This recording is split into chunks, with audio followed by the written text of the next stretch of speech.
My name's Richard Bloomquist, and I own the White Glove Collection. And what we do here is we restore Depression-era cars into show winners. And today you're going to get kind of a virtual tour of what we do. Everything from restoring lights to restoring cars.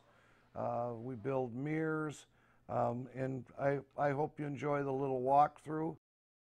This is a 1933 Packard Super 8 that belongs to a client in Europe. This happens to be a Dietrich-bodied car. They only made 2 of these. It's a true treasure to own something like this, and it's a pleasure for us to restore a car like this. We probably won't start that until next year. This is a 1929 Franklin Victoria Model 135. This is one of my personal cars. A true Victoria is a car that's designed where the right-hand passenger seat folds forward and tucks up under the dash so that a lady in an evening dress can sit in the back seat. This is not a family car. This is more of a rich man's car back during the Depression. And you can see it has the lighted Lalique hood ornament on it, which was an option back in the day. This is a 1955 Dodge Custom Royal Lancer with a little Hemi in it. The unique thing about this car is it has 9,000 actual miles on it. This is my 1941 Hollywood Graham. This is a supercharged Continental engine. Graham made very few of these. After they released their Shark Nose Graham, they kind of thought it might be a flop, so they got these bodies that were actually cord bodies that were left over that were sold to Hupmobile, and Hupmobile made the Hupmobile Skylark, and then a few of the bodies got sold to Graham to make the Hollywood Graham. This is a 1928 Hupmobile coupe that is mine. We just finished the restoration on it. You can see the trip lights that we make here at White Glove. You can also see the hood ornament. That's my hood ornament. And you'll also see the mirrors. We make those mirrors and everything here. This is a wire wheel car and golf club door with rumble seat and an 8-cylinder engine. Very desirable car for 1928. This is a 1957 Cameo pickup truck, which we are doing for a client in Germany. And it also has a 1957 Cushman motorcycle restored that's permanently mounted in the back. This car has fiberglass quarter panel skins on the box and the tailgate as well. They only made about 3,200 of these, and this is a very, very rare truck. This is a 1932 Studebaker Commander St. Regis Brougham. There's only 5 of these cars in existence, and I just had to save this one. It's got 42-inch doors. You can see the door openings. It's a very, very elegant car when it's done, and it has the very rare chrome artillery wheels. It's an 8-cylinder dual-side mounted car. This 1929 Packard Model 633 has a custom aluminum body built by the Lock Company of Rochester, New York. Like many of these one-off cars, you'll notice this car has 6 fenders. A lot of these cars were built and the families had 2 bodies for the car, and they would take it back to the Lock Company and have the winter body removed and have the summer body put on. Of course, we lost a lot of those bodies during the war drives of World War II. So this car presently only has 1 body, but it is the limousine configuration, and it's all made by hand out of aluminum.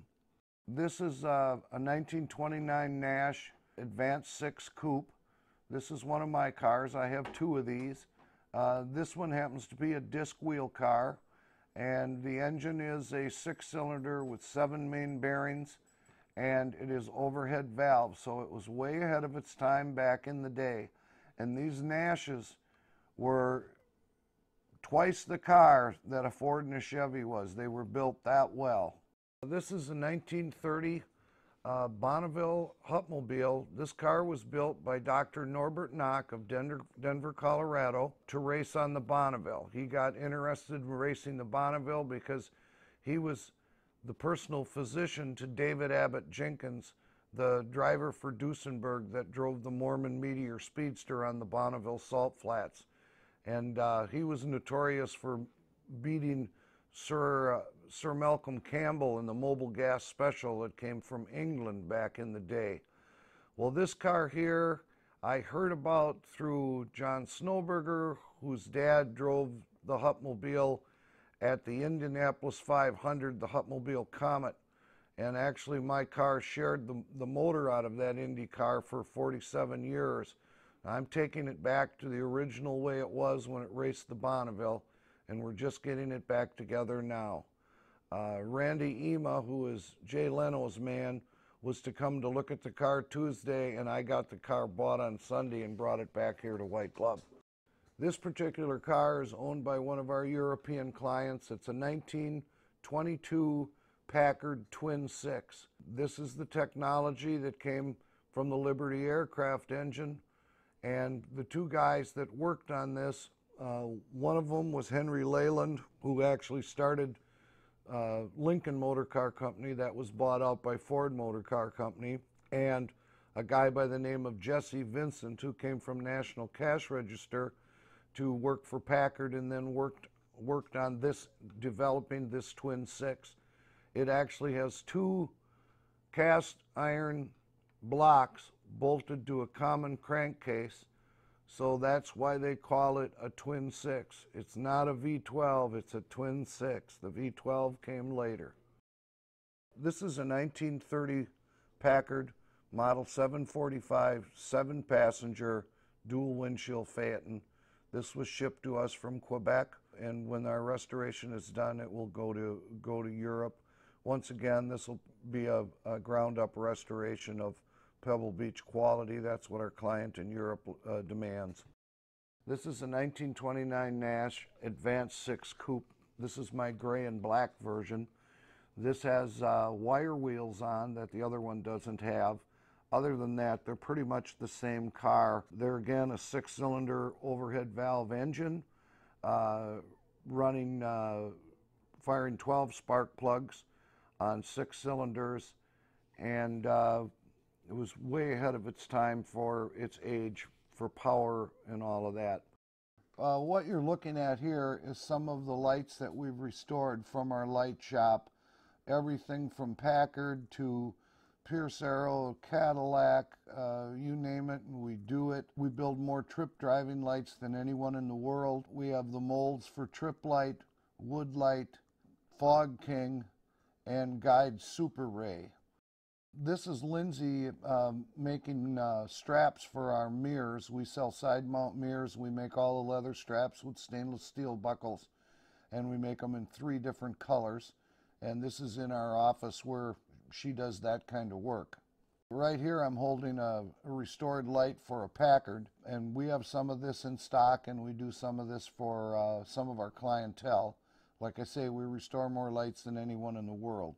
These are running board spots. This one here happens to be for a Cadillac, but we build them for anything, drum style or teardrop style, and we make the brackets and make the switches and everything that you might need to want to put one of these on your classic vehicle.